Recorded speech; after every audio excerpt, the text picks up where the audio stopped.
Got a 2006 Chevy Silverado 2500 with the Duramax motor. Project today, this afternoon, is going to be to remove these stock fog lights out of here on both sides, which I've already got the driver's side out over here. I'm going to be replacing those with a Auxbeam 7-inch flood pattern light to replace those fog lights.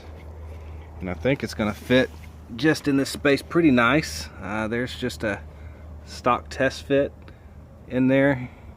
It's actually going to fit perfect for a 7-inch. I pulled the whole housing out of the truck down there. Here's the housing itself. The stock fog light sits in that. There's two bolts that bolt into the top of the bumper. You're going to have to go reach up and over to get these. They're 10mm bolts.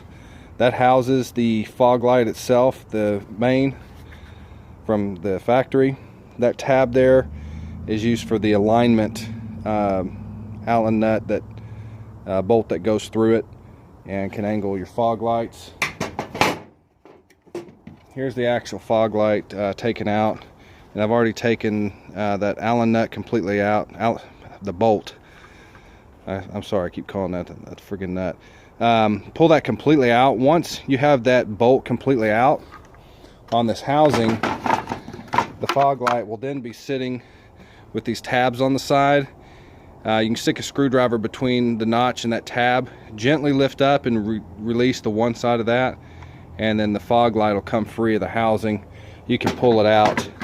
I'm gonna see about putting this housing back in there and then putting the fog light, this new 7-inch light in there, and using it like that, just so it has protection too around the light itself.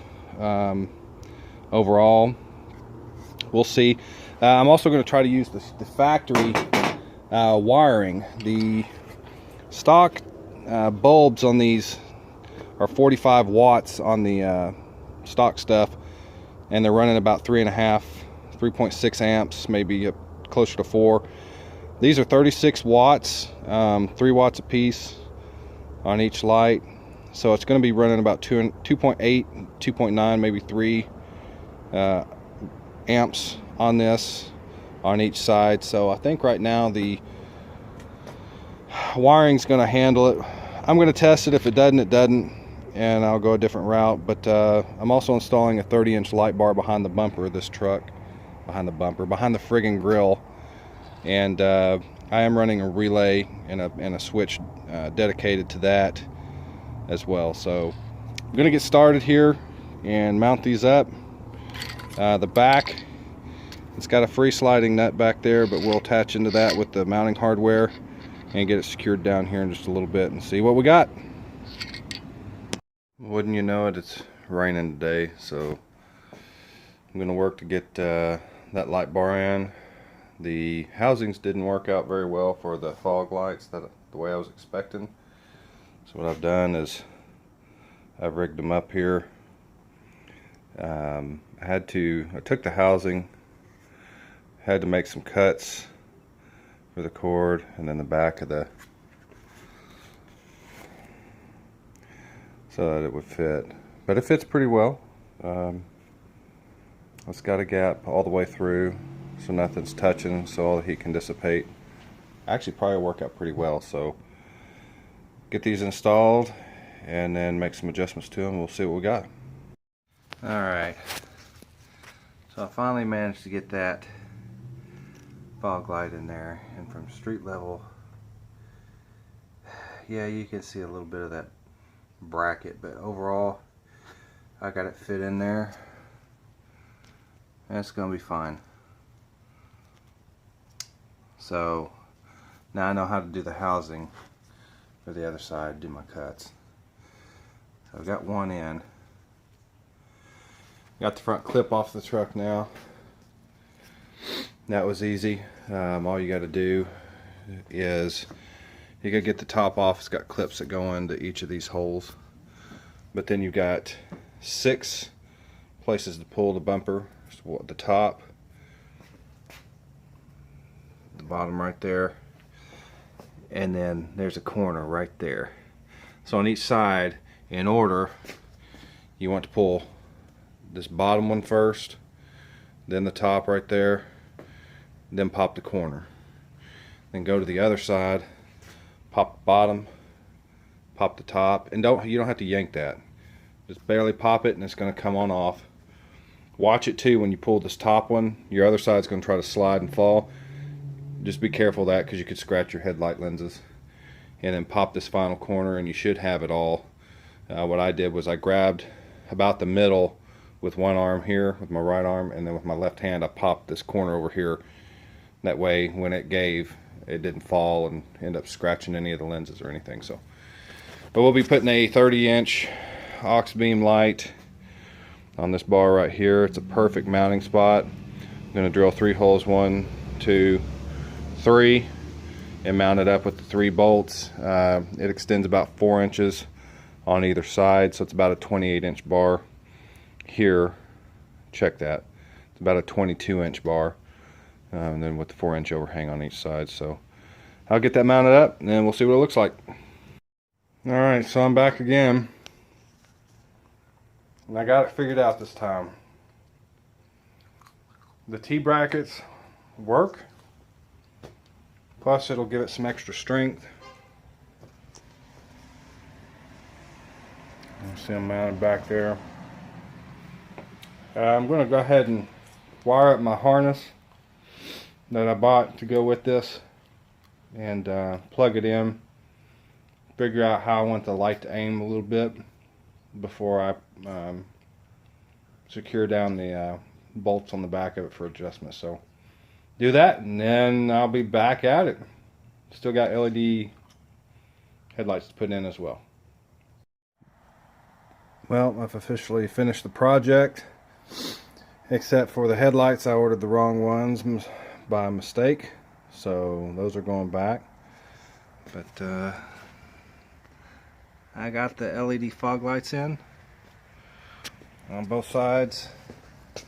It is a 7-inch Auxbeam light, and then behind the grill, you see I've got the 30-inch Auxbeam. It's a spot flood combination. So we'll fire up the truck. And what I did was I just wired the I wired the fog lights straight into the fog light switch on the truck. Back up a minute here. You got to have the lights on or the parking lights on for this to work, and then just engage the button. I haven't mounted the switch for the 50 or for the 30-inch, but for now it's just hanging down there. It's got an LED on it. When it's red, it's off. Green, it's on. I ran it through the door.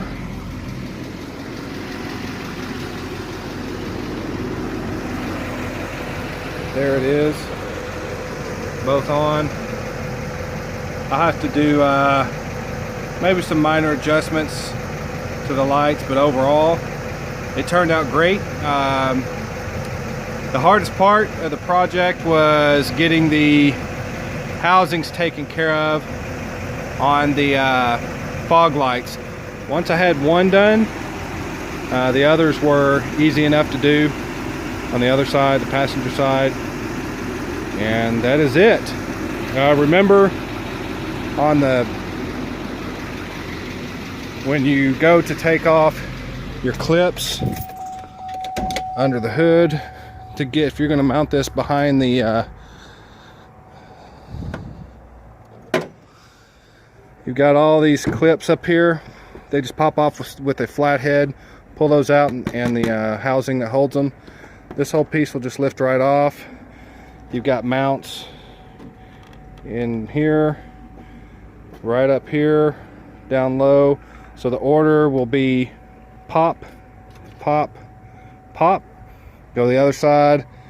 You're gonna pop, pop, then hold the middle with this hand and pop this one with the other, that way the whole grill doesn't fall out.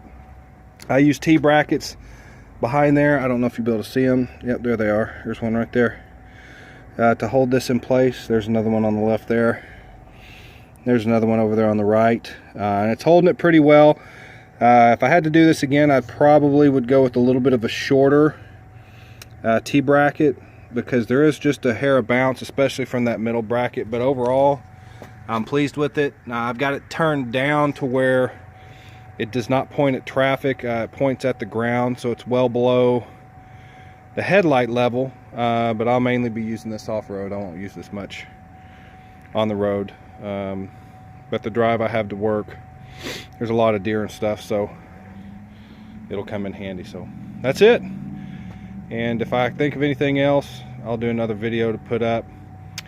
Be mindful if you do the fog lights, make sure you tie up all your connectors, and use electric tape on everything. You don't want water to get into those. I've got the relay attached to that 30-inch. I'm gonna have to mount the relay itself. I've just got it laying here for the moment, but I'll end up mounting that. But I ran the wire between the headlight housing and the radiator, and then I've got it tucked up underneath all of the battery cables here. So I'll clean all this up a little bit. I'm just tired of working on the stupid thing. So that's it. Thanks.